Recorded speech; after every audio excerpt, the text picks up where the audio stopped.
It all began on a golden June afternoon, the kind where time feels slower and the air hums with joy. The wedding bells had barely stopped ringing, and I was still getting used to the sound of my new name, Mrs. Amanda Collins. I had just married the love of my life, Jacob Collins, after years of laughter, tears, long-distance stretches, and countless conversations that began in college hallways and ended with late-night phone calls. Our romance had been anything but simple, but when he took my hands at the altar in Charleston, South Carolina, I knew we'd earned every second of that moment.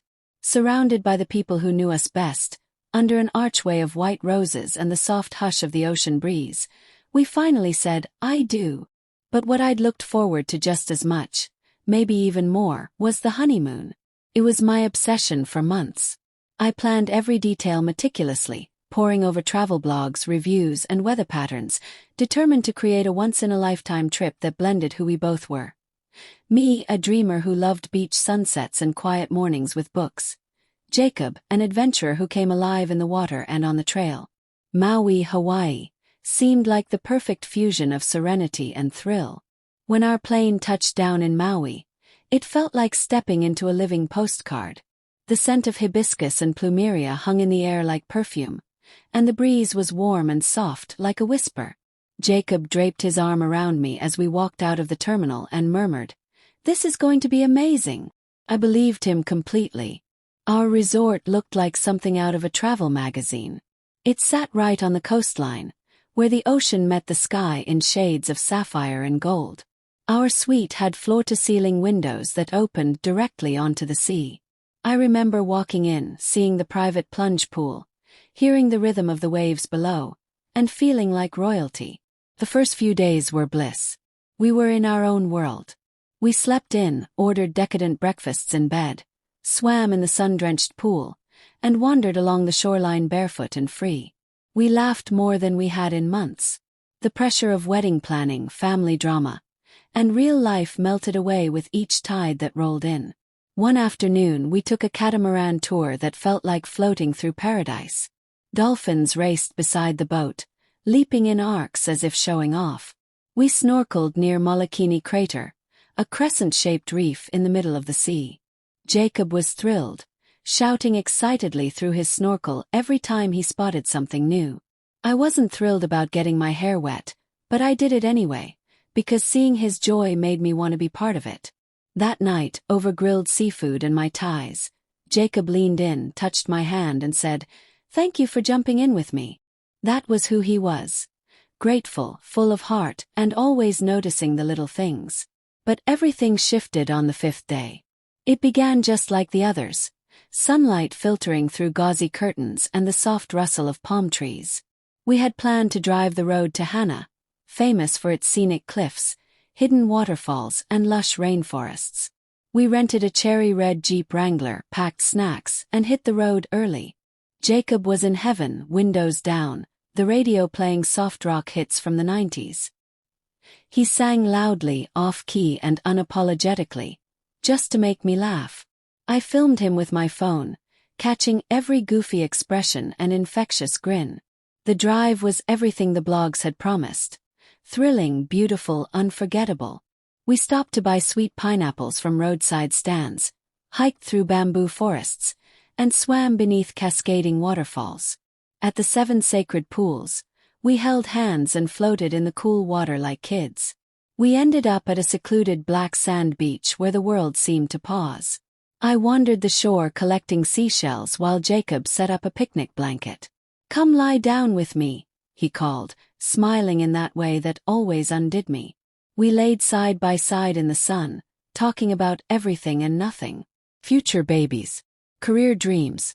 How neither of us had a clue what being married would really be like. I remember thinking this is the kind of moment you store away forever. But that night paradise cracked. As we drove back toward the resort, clouds gathered, and a sudden storm swept over the cliffs. Rain lashed the windshield, blurring everything into a smear of gray. The roads, already narrow and winding, became slick and treacherous. Visibility dropped to almost nothing. I told Jacob we should pull over, but he insisted we'd make it, just a little farther. I gripped the door handle, trying to hide the fear rising in my chest. Then it happened. A deer, or something that looked like one, darted into the road. Jacob swerved. The Jeep skidded violently. Tires screeched. We spun once, twice, then slammed into the guardrail. The airbags exploded. My ears rang. My body jolted hard against the seatbelt. Dazed, I turned my head and froze. Jacob wasn't moving. His body slumped over the steering wheel, blood trailing from his temple. I screamed his name, my voice cracking. Shaking hands fumbled for my phone. I dialed 911, barely able to speak. All I could say was, "My husband. He's not responding." The ambulance felt like it took hours. I rode with him, clutching his hand, whispering, "Please don't leave me. Please don't leave me." At the hospital, doctors rushed him into emergency care. I sat in the waiting room, soaked in rain, shaking, praying. 30 minutes later, a doctor emerged. Jacob had a concussion and minor internal bleeding, but he would recover. I fell to my knees in pure relief and sobbed. For the next 2 days, I barely left his bedside. When he finally opened his eyes, groggy and pale, he gave me a weak smile and said, "Did we miss the rest of the honeymoon?" That was Jacob, still trying to make me smile through the pain. Doctors advised against flying, so we extended our stay and moved to a quiet beachside bed and breakfast. That's when something unexpected happened. I was walking to a local pharmacy one morning when I saw a young woman sitting outside a cafe, shoulders hunched, face buried in her hands. She was crying, quietly but deeply. Something inside me pulled toward her. I asked if she was okay. Her name was Lily. She had come to Maui for her honeymoon too, but her fiancé had called off the wedding days before the trip. She came anyway, hoping the beauty of Hawaii would mend her shattered heart. It hadn't. We sat there for hours, two strangers tethered by pain, sipping coffee and sharing stories. I told her what had happened with Jacob, how close I'd come to losing him. She told me hearing that made her realize how fragile and fleeting life could be. That maybe she wasn't broken, just bent. Over the next few days, I invited Lily to dinners, quiet walks and porch talks. Jacob, ever kind, welcomed her without hesitation. She became like a little sister to us. On our last night, we sat on the sand together, watching the sun dip into the ocean.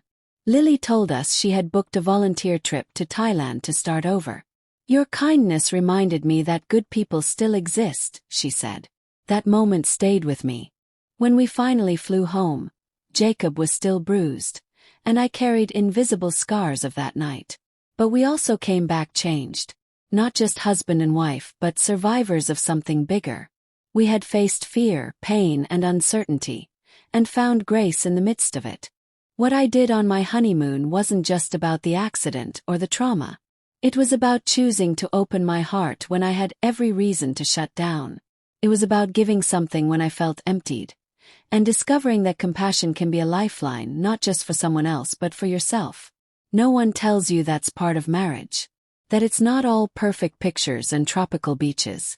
It's what you do when the storm hits. And how, even in the wreckage, you find the courage to keep loving, with everything you have left.